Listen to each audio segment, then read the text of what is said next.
بندے سے مدد مانگنا شرک کیا ہے؟ قبر والے ہماری مدد نہیں کر سکتے؟ یہ اعتراض کس کا ہے؟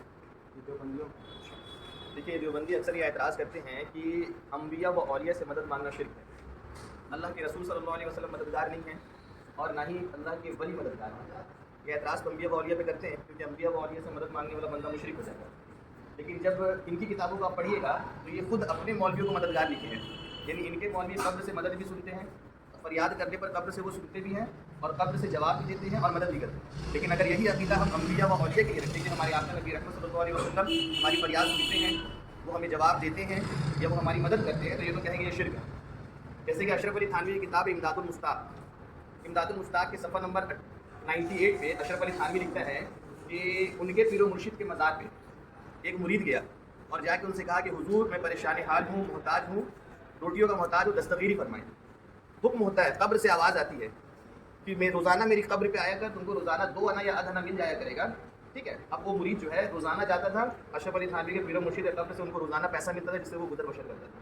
پھر اشرف علی تھانوی کہتا ہے کہ جب میں ایک دن زیارت مزار کو گیا, کیا کہہ رہا اشرف علی تھانوی کہ جب ایک دن میں زیارت مزار کو گیا تو مجھے اس شخص سے ملاقات ہوئی, اس نے کل کیفیت بیان کی کہ مجھے روزانہ قبر سے پیسہ مل جایا کرتا ہے. ٹھیک ہے.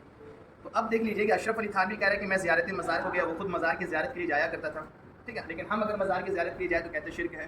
اشرف علی تھانوی کہتے ہیں کہ ان کے پیر و مرشد قبر کی فریاد سن رہے ہیں قبر کے اندر سے اور مدد بھی کر رہے ہیں, پیسے بھی تقسیم کر رہے ہیں. لیکن اگر ہم یہی عقیدہ اپنے پیارے آقا نبی رحمت صلی اللہ علیہ وسلم کے لیے رکھیں تو یہ کہتے ہیں کہ مشرک ہو گیا مان ہوگا. یعنی حضور محتاج ہے ان کے نزدیک, لیکن ان کے پیر و مرشد مختار ہے. یعنی حضور مدد نہیں کر سکتے لیکن ان کے پیر و مرشد مدد کر سکتے ہیں. تو اس کا مطلب کیا ہے کہ یہ لوگ حضور سے زیادہ بڑھ کے اپنے مولویوں کو, اپنے پیر و مرشد کو مانتے ہیں. یہ تو حضور کی شان میں بدترین گستاخی ہوئی. اور اگر حضور سے مانگنا, اللہ کے علاوہ کسی اور سے مدد مانگنا شرک ہے تو پھر اشرف علی تھانوی سب سے بڑا مشرک ہوا نا.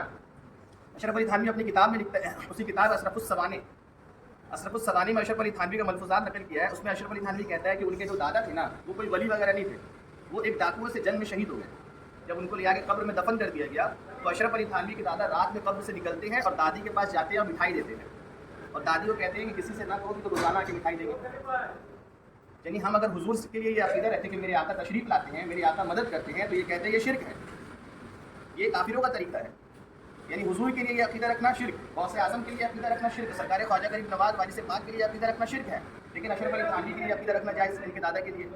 تو اگر یہ شرک ہے تو سب سے بڑا مشرک پھر اشرف علی تھانوی ہو گیا نا. اور رہی بات غیر اللہ سے مدد مانگنے کے تعلق سے, تو اشرف علی تھانوی خود غیر اللہ سے مدد مانگتا تھا. اشرف علی تھانوی کی کتاب ہے ارواح ثلاثہ امداد المشتاق, اس میں یہ خود لکھتا ہے اشرف علی تھانوی کہ ایک دن جب میں پریشان تھا, میری مشکل حل نہیں ہو رہی تھی, تو میں حتیم میں جا کر کہا میں نے کہ آخر تم لوگ 360 والیاں کس کام کے ہو تو تم سے غریب کی مشکل حل نہیں ہو رہی ہے.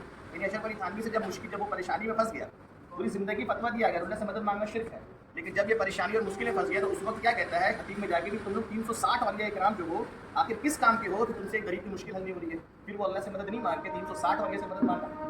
تو اس کا مطلب یہ ہوا کہ اشرف علی تھانوی ایک وقت میں 360 والیاں سے مدد مانگ کے 360 بار مشرک ہو گیا.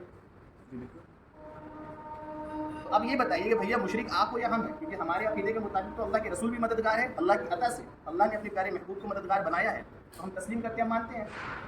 اور حضور کے صدقے اللہ رب العالمین نے اولیاء اکرام کو بھی مددگار بنایا ہے, ہم اس کو مانتے ہیں. لیکن ان وہابیوں کے جیسا حضور کو محتاج لکھیں گے, حضور سے مدد مانگنے کو شرک لکھیں گے, اور اپنے مولویوں کو مددگار لکھیں گے, اپنے مولویوں کو مختار لکھیں گے, یہ تو حضور کی شان میں بدترین گستاخی ہے. ٹھیک ہے.